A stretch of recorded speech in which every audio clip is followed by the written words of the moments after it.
நாமக்கலில் பெண்கள் பாதுகாப்பு போதையில்லா சமூகத்திற்கான விழிப்புணர்வு மாரத்தான் போட்டியில் காந்தியின் முகக்கவசம் அணிந்து கொண்டு போட்டியாளர்கள் பங்கேற்று ஓடினர்.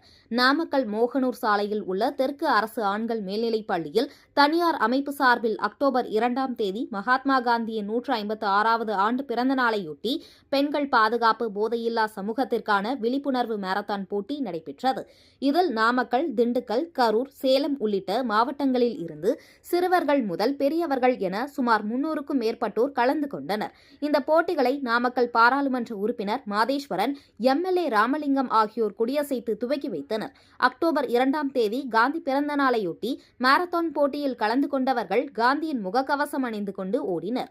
நாமக்கல் அரசு ஆண்கள் மேல்நிலைப் பள்ளியில் தொடங்கிய மாரத்தான் போட்டியானது மோகனூர் சாலையில் உள்ள கொண்டிச்செண்டிப்பட்டி வரை சென்று மீண்டும் அரசு ஆண்கள் மேல்நிலைப் பள்ளியில் நிறைவடைந்தது. இந்த போட்டியில் பங்கேற்ற அனைவருக்கும் பதக்கம் மற்றும் சான்றிதழ்கள் வழங்கப்பட்டன.